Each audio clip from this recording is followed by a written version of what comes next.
ICSE 2025-এর বোর্ডের solve paper নিয়ে চলে এসেছি তোমাদের জন্য। আমি জানি তোমরা ভীষণ খুশি আজকে পরীক্ষা দিয়ে, কারণ আত্মকথা এসেছে এবং এতটাই সোজা এসেছে যে তোমরা মোটেই আশা করোনি। এমনকি আমরাও সত্যি আশা করতে পারিনি যে এতটাই সহজ হবে কোশ্চেন পেপার। মোট কথা বলা যেতে পারে প্রথম থেকে শেষ পর্যন্ত প্রত্যেকটি প্রশ্নই সোজা। প্রত্যেকেই তোমরা 75-এর ওপরে পাওয়ার মতনই প্রশ্ন এসেছে। প্রথম যেটা প্রবন্ধ রচনার মধ্যে এসেছে একটি ক্লাসরুমের আত্মকথা। ক্লাসরুমটা তোমরা এত ভালো করে চেনো, এটা লিখতে তোমাদের কাছে যে খুব সহজ হয়েছে বলার অপেক্ষা রাখে না। তারপরে দেখো দুরকম অভিজ্ঞতার রচনা এসেছে, যেটা আমি বলেছিলাম 2019-এও কিন্তু দুটো অভিজ্ঞতার রচনা এসেছিল। একটা দেখো একটি ভিড় ট্রেনে কিছুক্ষণ, আর হচ্ছে আধুনিক যন্ত্রনির্ভর সভ্যতা তোমার জীবনকে কতটা সহজ করেছে তোমার অভিজ্ঞতার নিরিখে ব্যাখ্যা করো। তোমার অভিজ্ঞতার নিরিখে ব্যাখ্যা বা বর্ণনা করো, অর্থাৎ এখানে কিন্তু কিছু তথ্য নির্ভর ব্যাখ্যা তোমাকে করতে হবে। আধুনিক যন্ত্রনির্ভর সভ্যতা তোমার জীবনকে কতটা সহজ করেছে, অর্থাৎ আধুনিক জীবনে কীরকম কী কী যন্ত্র তোমরা ব্যবহার করছো। যেমন ধরো বিশেষ করে দেখা যাচ্ছে যেমন মোবাইল ফোন তো বটেই, তেমনি ট্যাব, ল্যাপটপ, ব্লুটুথ, হেডফোন ইত্যাদি নানান রকমের যন্ত্র যেগুলো আমরা ব্যবহার করছি নিত্য নৈমিত্তিক এবং আমাদের জীবনকে কতটা সহজ করেছে, তুমি কীরকম অভিজ্ঞতা অর্জন করেছো, এগুলোর তথ্য দিয়ে তোমাকে অভিজ্ঞতাটা বর্ণনা করতে হবে। অধিক সন্ন্যাসীতে গাজন নষ্ট প্রবাদ বাক্যটি অবলম্বনে মৌলিক গল্প রচনা, আর নিচে একটা ছবি দেওয়া রয়েছে, সেই ছবিতে কি প্রতিক্রিয়া সৃষ্টি করছে তোমার মনে সেটা ব্যাখ্যা করতে বলেছে। এখানে দেখতেই পাচ্ছ ছবিটাতে একটা রেডিওর ছবি আছে একজনের কানে, আরেকজনের কানে আছে হেডফোন। অর্থাৎ রেডিও থেকে কানে হেডফোন, প্রযুক্তির যে উন্নতি, এটাই কিন্তু তোমার মনে কি সৃষ্টি করছে, মানে কি প্রতিক্রিয়া সৃষ্টি করছে সেটাই কিন্তু তোমাকে লিখতে হবে। এবার চলে আসছি পত্র রচনা। দেখো পত্র রচনা, এই যে ফুটপাথে অবাঞ্ছিত দোকান গজিয়ে ওঠায় সাধারণ মানুষের কষ্ট বেড়ে চলেছে, এটা কিন্তু আজকে নতুন নয়, এই প্রশ্ন এর আগেও এসেছে, সুতরাং এটা একটা পুরনো প্রশ্নকে রিপিট করা হয়েছে। তারপরে যেটা এসেছে ইনফরমাল লেটার, প্রতি বছর গ্রীষ্মকালে দেশের বিভিন্ন অংশে তীব্র হয়ে উঠছে জল সংকট। শিক্ষিত শহরবাসী হিসেবে এ বিষয়ে তোমার ও সকলের কি কর্তব্য আছে তা জানিয়ে বন্ধুকে চিঠি লেখো। দুটোই কিন্তু ভীষণ সহজ, আশা করি তোমরা পেরেছ। তারপর দেখো বোধ পরীক্ষণ যেটা দিয়েছে, প্রশ্নগুলো আমি বলে দিচ্ছি, প্রশ্নের উত্তরগুলো আমি বলে দিই। এককালে ভুবনডাঙ্গার মাঠ পথিকদের কাছে ভয়ের কারণ ছিল কেন? কোন উত্তরটা হবে? দেখো যে অংশটুকু রুক্ষ ধুধু প্রান্তরে ভুবনডাঙ্গা কেবলমাত্র একটি গ্রাম, ভুবনডাঙ্গার মাঠ ছিল ঠ্যাঙাড়েদের দখলে। এখান থেকে মোটামুটি পথিকদের কাছ থেকে যা পেত তা নিজেদের মধ্যে ভাগ করে নিত ইত্যাদি কারণে ভুবনডাঙ্গার মাঠ পথিকদের কাছে ভয়ের কারণ ছিল। 2 নম্বর দেখো মহর্ষি কোন কাজের জন্য সর্দারের কাছ থেকে সময় চেয়ে নিলেন? এই যে মহর্ষি বললেন জানি তোরা আমাকে মেরেই ফেলবি, তার আগে একটু ঈশ্বরের উপাসনা করে নিই। কি পয়েন্ট হচ্ছে ঈশ্বরের উপাসনা করার জন্য তিনি সময় চেয়ে নিয়েছিলেন বলে আরও কিছুটা লিখতে হবে, যে মিনিট 10-15 বা বেশ কিছু সময় পর গৌরবর্ণ সৌম্যকান্তির নির্লিপ্ত সাধু, অর্থাৎ তার যে চারিত্রিক বর্ণনা এখানে দেওয়া হয়েছে সেগুলোর রেশ ফেলেছিল সেই ঠ্যাঙাড়েদের ওপর এবং তাদের মন পরিবর্তন হয়, এইটুকুনিও লিখে দিতে হবে। মহর্ষি ডাকাতদের সৎপথে আনার চেষ্টা করেছিলেন কিভাবে? এই যে কিছু কথোপকথন ও উপদেশের পর মহর্ষি বলেছিলেন যে তাদের যদি কাজের ব্যবস্থা করা হয় তাহলে তারা এ পাপের পথ ছেড়ে দেবে কি না তিনি জানতে চাইলেন এবং সকলে সম্মতি দিল, ঘাড় নেড়ে সম্মতি দিল। ঠিক আছে, কার সাহায্যে শান্তিনিকেতনে জমির ব্যবস্থা হয় ও কিভাবে? দেখো ভুবন সিংহের পুত্র প্রতাপ নারায়ণ মহর্ষির ইচ্ছা অনুযায়ী 5 টাকা খাজনা এখান থেকে, দেখো যেহেতু বলা হয়েছে কিভাবে, তাই এগুলোও কিন্তু বলে দিতে হবে যে প্রথমে মহর্ষি এখানে একতলা বাড়ি নির্মাণ করেন, পরে দ্বিতল, এবং কাঁকড় সরিয়ে মাটি ফেলে আম জাম কাঁঠাল ইত্যাদি গাছের কথাও লিখতে হবে। তারপরে প্রশ্ন ছিল খোয়াই অঞ্চলের মাটি কেমন? এটি টু দি পয়েন্ট আনসার হবে যে খোয়াই অঞ্চলের মাটি অত্যন্ত কাঁকুড়ে, অনেক খুঁড়েও জলের হদিশ পাওয়া যায়নি, ফলে সেই অঞ্চল রুক্ষ শুষ্ক রয়ে গেল। এটা ছিল কিন্তু বোধ পরীক্ষণের প্রশ্নগুলোর উত্তর। আজ এখন আমি সেকশন এটা প্রথমে বলে দিচ্ছি, তারপর চলে এলাম ব্যাকরণ অংশে। দেখো সঠিক বানান কোনটি, এত সহজ বানান যে আর বলার অপেক্ষা রাখে না। বিগত কয়েক বছরের মধ্যে এই আজকে 2025-এর পেপার হচ্ছে সবচেয়ে সহজ। সঠিক বানান হচ্ছে শ্মশান, ডি সঠিক উত্তর। যিনি একবার শুনলেই মনে রাখতে পারেন তিনি হলেন শ্রুতিধর, এ হচ্ছে সঠিক উত্তর। তারপর দেখো সে ট্রেন ধরার জন্য ড্যাশ করে হাঁটতে লাগলো, ধনাত্মক শব্দ। বুঝতেই পারছো যে ট্রেন ধরার জন্য যদি কেউ হাঁটতে চায় তাহলে একটু গতিতে হাঁটে, অর্থাৎ হন হন করে হাঁটে। তাহলে সি হচ্ছে সঠিক উত্তর। স্বপ্নের জাল আমি বুনিয়াছি, এই বুনিয়াছি শব্দটি চলিত ভাষায় কি হবে, বুনেছি। দেখো এখানে বুনছি কথাটা আছে, কিন্তু যদি একটু ওভারলুক করে যাও, অনেকে যদি বুনছি লিখে ফেলে থাকো তাহলে সেটা ভুল। বুনেছি অর্থাৎ টেন্সটাকে ফলো করে কিন্তু উত্তরটা নির্বাচন করতে হবে। নবনীতা বলল 5 নম্বর প্রশ্ন, আমি কাজটা করতে পারবো না, পরোক্ষ উক্তিতে কি হবে, ডি হবে সঠিক উত্তর। নবনীতা বলল যে সে কাজটা করতে পারবে না, পারবে বলে একটা উত্তর লেখা আছে, সেখানে শেষে না অংশটি দেয়নি। কেউ যদি হুড়োহুড়ি করে এই সি উত্তরটাকে অর্ধেক পড়েই লিখতে যায় তাহলে কিন্তু তার ভুল। আচ্ছা, নিচের কোন বাক্যে মুখ শব্দটি দয়া অর্থে এসেছে, দেখো ডি হচ্ছে সঠিক উত্তর। এতদিনে ঈশ্বর মুখ তুলে চাইলেন, অর্থাৎ ঈশ্বর এতদিনে দয়া করলেন। চাকরি চলে গেল আয়ের পথ নেই, আমি 7 নাম্বার বলছি। চাকরি চলে গেল আয়ের পথ নেই, ড্যাশ পড়ে আছি, শূন্যস্থানে উপযুক্ত বাগধারা বসাও। এখানে হবে অকুল পাথারে, বি হবে সঠিক উত্তর। 8 নম্বর, লম্বা ট্রেন তার একদম ডগায় ইঞ্জিন, সরল বাক্যে রূপান্তরিত করলে কি হবে, বি হচ্ছে সঠিক উত্তর। লম্বা ট্রেনের ডগায়, মানে লম্বা ট্রেনের একদম ডগায় ইঞ্জিন, এটা কিন্তু গন্ধটা খুব সন্দেহজনক থেকে একটা ছোট্ট লাইন তুলে দিয়েছে, বি হচ্ছে সঠিক উত্তর। চলে এলাম সেকশন বিতে, সংকলিতার ছোট গল্প থেকে। যে চারটেকে গুরুত্বপূর্ণ তালিকায় রাখা হয়েছিল 2025-এর জন্য, সেই চারটের মধ্যে থেকে 3টেই কিন্তু এসেছে, গিন্নি, লালু এবং লোকটি। সংকলিতা ছোট গল্প থেকে প্রথম প্রশ্ন, স্কুলের অনেক ছেলে তাহার সহিত ভাব করিবার জন্য উন্মুখ ছিল গিন্নি থেকে। কার কথা বলা হয়েছে, অবশ্যই আশুর কথা বলা হয়েছে। সে কোন শ্রেণীর ছাত্র ছিল সেটা তোমরা জানো। কে তার কি নামকরণ করেছিল, এখানে অবশ্যই শিবনাথ পণ্ডিতের কথা বলা হয়েছে, তার নামকরণ করেছিল গিন্নি। তার স্বভাবের পরিচয় দাও, অর্থাৎ আশুর স্বভাবের কথা বলা হয়েছে। যেহেতু স্কুলের অনেক ছেলে তাহার সহিত ভাব করিবার জন্য উন্মুখ ছিল, সুতরাং তার স্বভাব বলতে এখানে অবশ্যই আশুর স্বভাবের কথা বলা হয়েছে।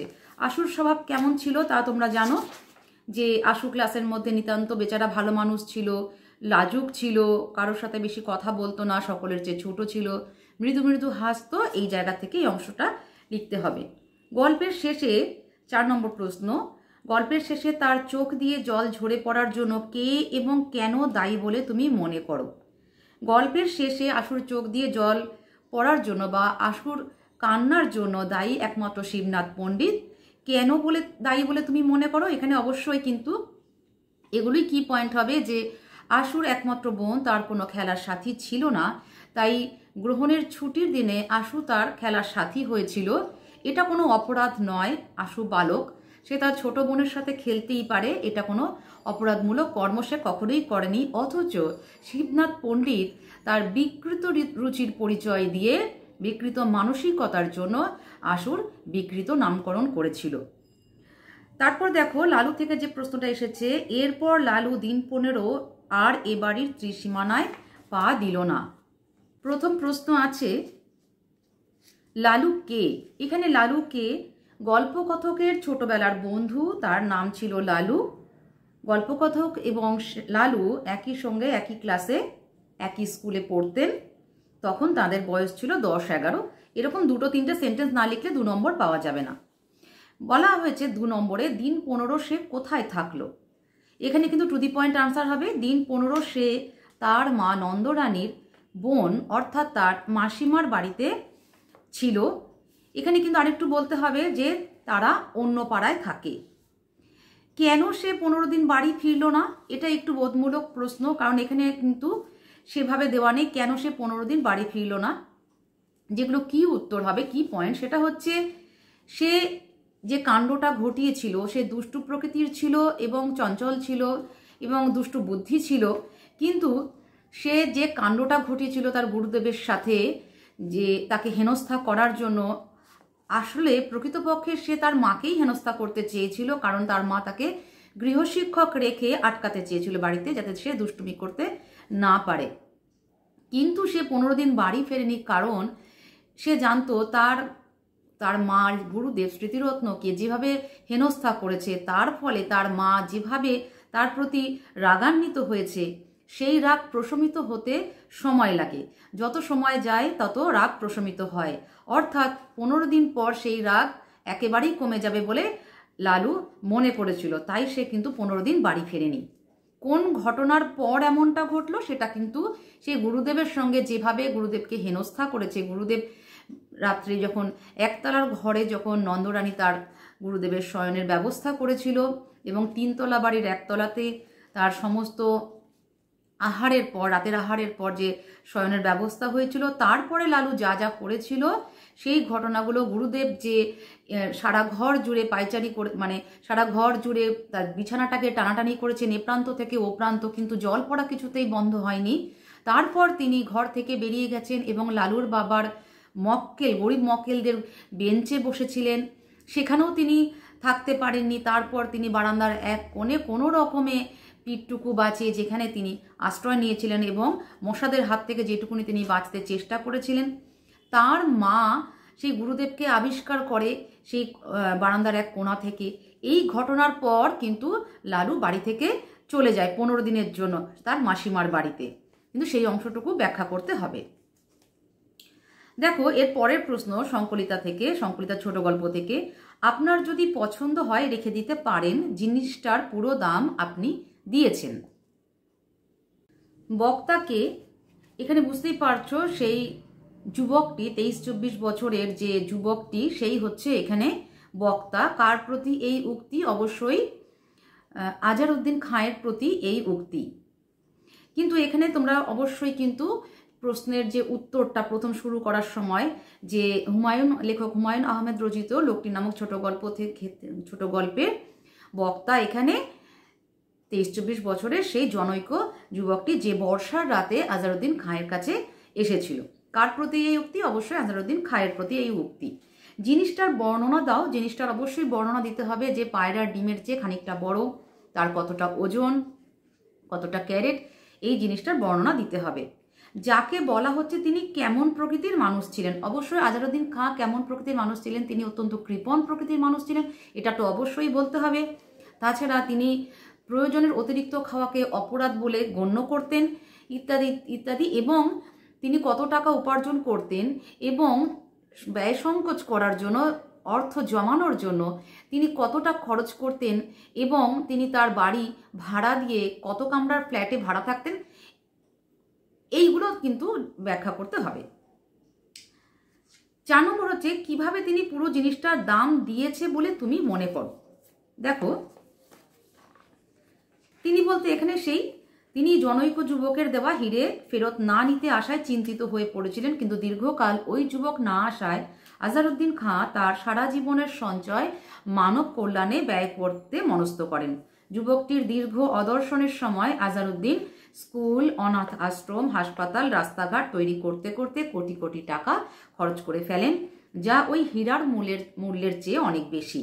যুবকটির মনে হয়েছে ওইসব কাজের মূল্য হিসাব করলে হীরার মূল্যের থেকে অনেক বেশি হবে, তাই তার মনে হয়েছে যে জিনিসটার দাম পেয়ে গেছে।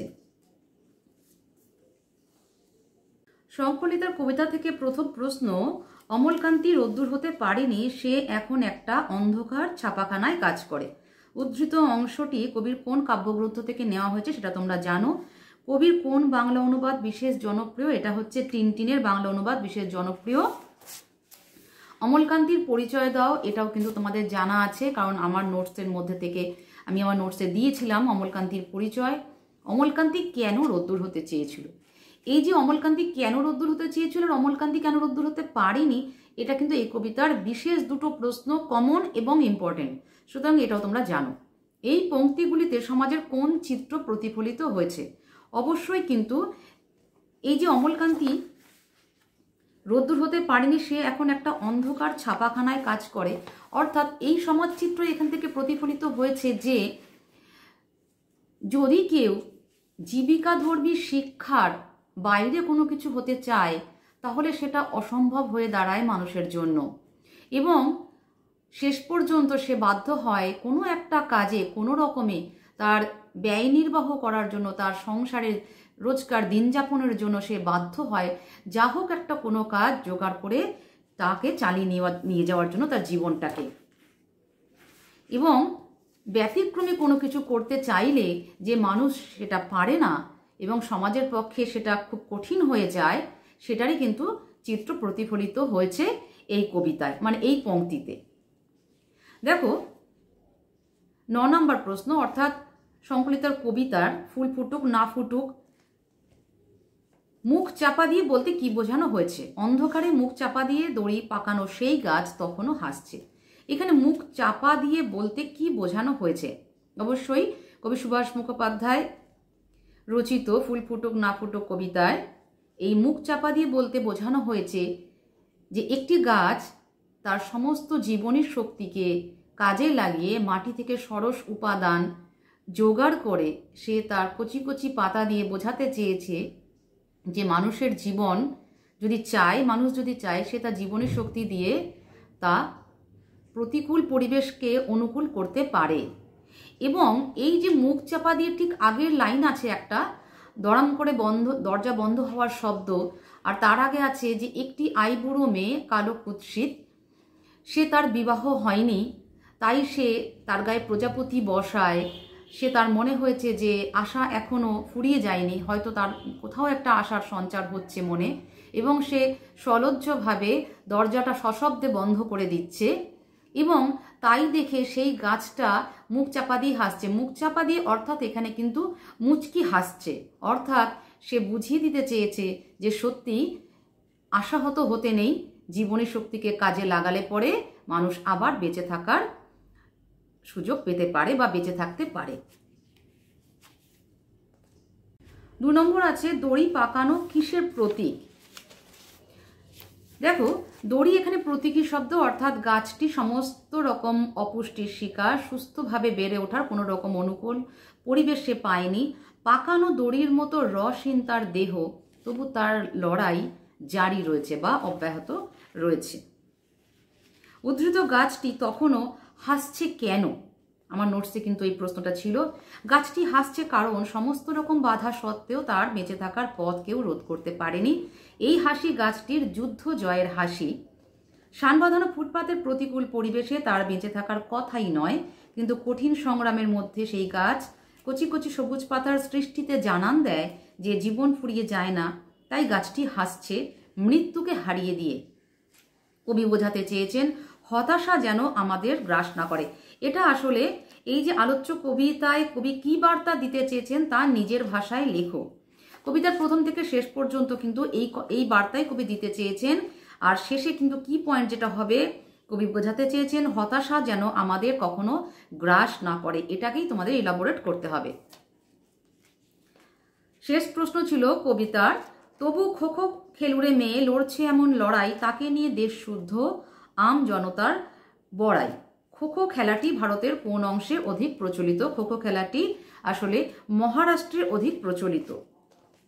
বড়াই ও আম জনতা এই শব্দ দুটির অর্থ কি? বড়াই অর্থাৎ গর্ব বা অহংকার, আম জনতা অর্থাৎ সাধারণ মানুষ। এই অংশে মেয়েটির কোন লড়াইয়ের কথা বলা হয়েছে? 2 নম্বর আছে দড়ি পাকানো কিসের প্রতীক? দেখো দড়ি এখানে প্রতীকী শব্দ, অর্থাৎ গাছটি সমস্ত রকম অপুষ্টির শিকার, সুস্থভাবে বেড়ে ওঠার কোনো রকম অনুকূল পরিবেশ সে পায়নি। পাকানো দড়ির মতো রসহীন তার দেহ, তবু তার লড়াই জারি রয়েছে বা অব্যাহত রয়েছে। উদ্ধৃত গাছটি তখনও হাসছে কেন? আমার নোটসে কিন্তু এই প্রশ্নটা ছিল। গাছটি হাসছে কারণ সমস্ত রকম বাধা সত্ত্বেও তার বেঁচে থাকার পথ কেউ রোধ করতে পারেনি। এই হাসি গাছটির যুদ্ধ জয়ের হাসি।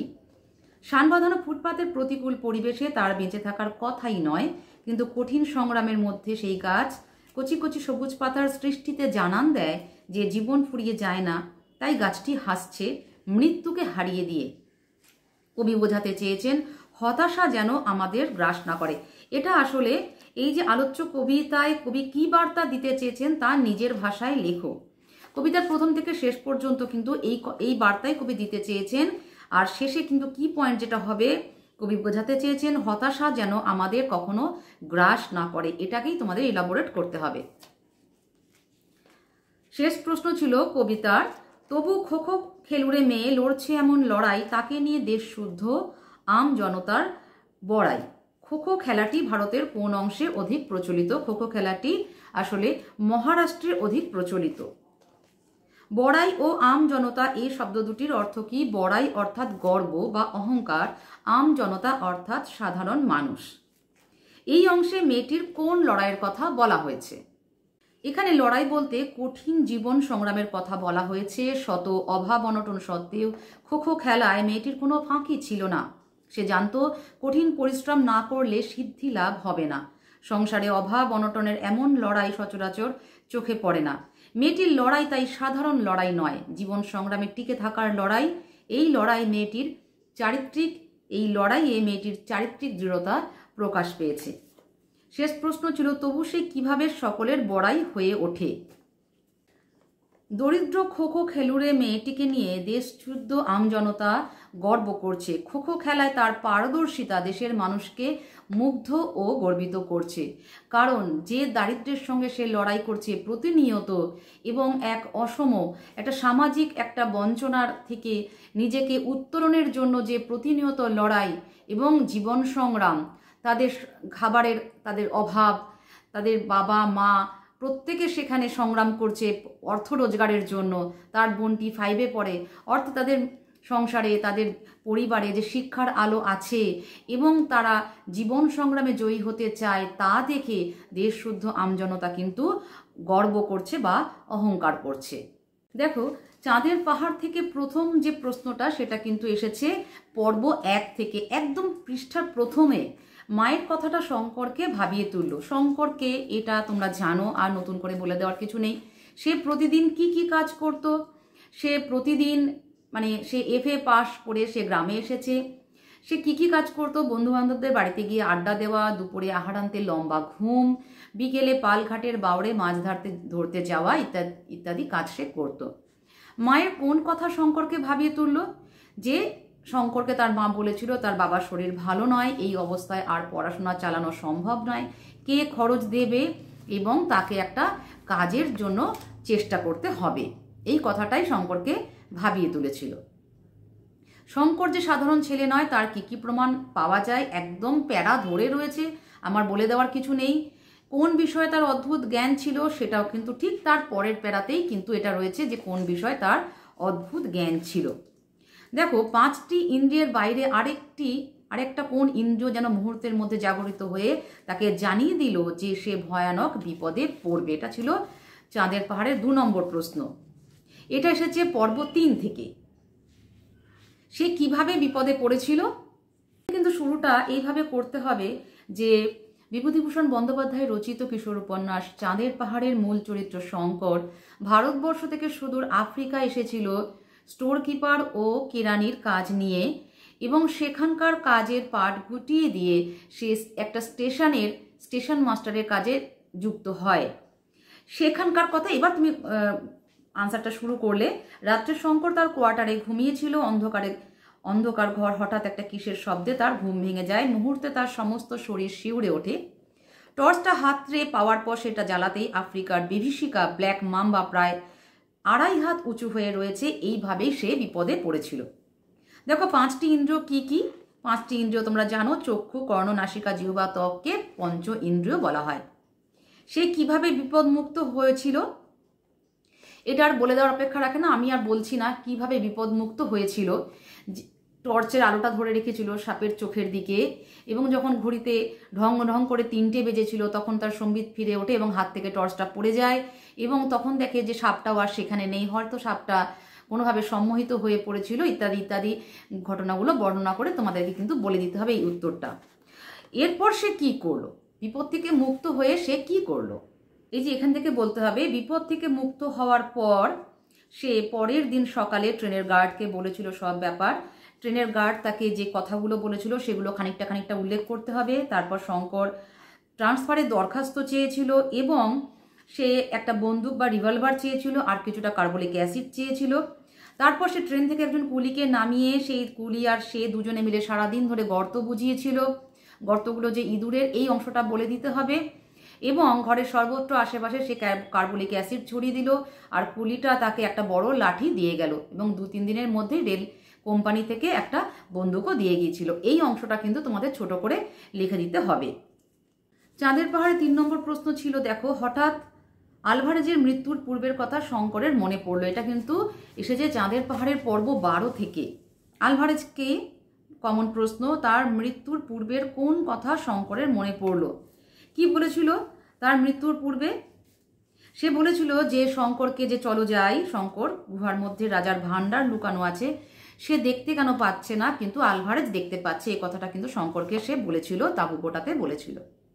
দেখো কোন পরিস্থিতিতে তার মনে পড়লো, কোন পরিস্থিতিতে মনে পড়েছে এটা একটু ব্যাখ্যা করতে হবে, যেহেতু 3 মার্কসের রয়েছে। কিভাবে লিখতে হবে, কোথা থেকে লিখতে হবে? যে একদিন কালাহারির মরুভূমিতে তৃষ্ণার কষ্টে শঙ্কর উন্মত্ত প্রায় হয়ে উঠেছিল। সেদিন সে দূর থেকে একটা কবজে দেখতে পেয়েছিল, উঁচু ঢিবি মতন।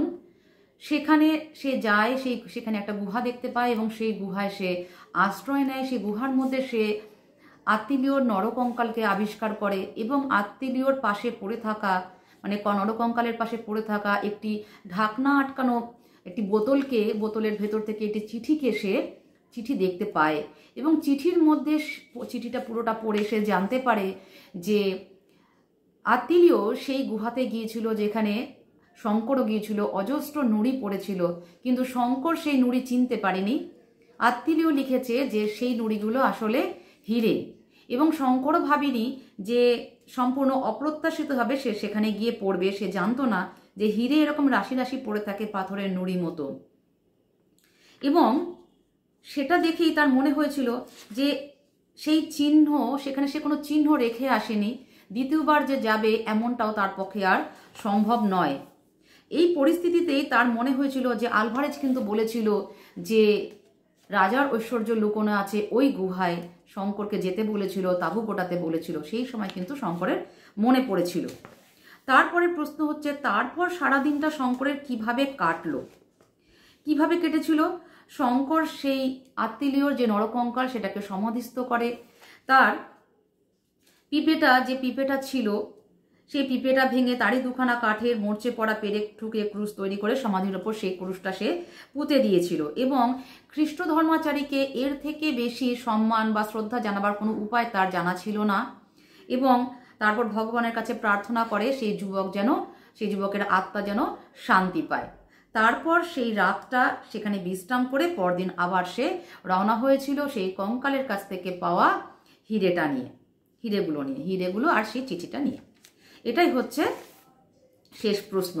তাহলে তোমাদের সমস্ত প্রশ্নের উত্তর বলে দিলাম। যদি তোমাদের মনে কোনো আর প্রশ্ন থাকে বা কিছু জানার থাকে বা মনে হলো যে তোমরা স্যাটিসফাইড হলে না, তাহলে অবশ্যই আমাকে কমেন্ট বক্সে জানাতে পারো। আমি চেষ্টা করবো তোমাদের উত্তর দেওয়ার। আশা করি পরীক্ষা তোমাদের সবার খুব ভালো হয়েছে, খুব ভালো নম্বর পাবে। নম্বর পেলে অবশ্যই আমাকে একটা ফিডব্যাক দিও।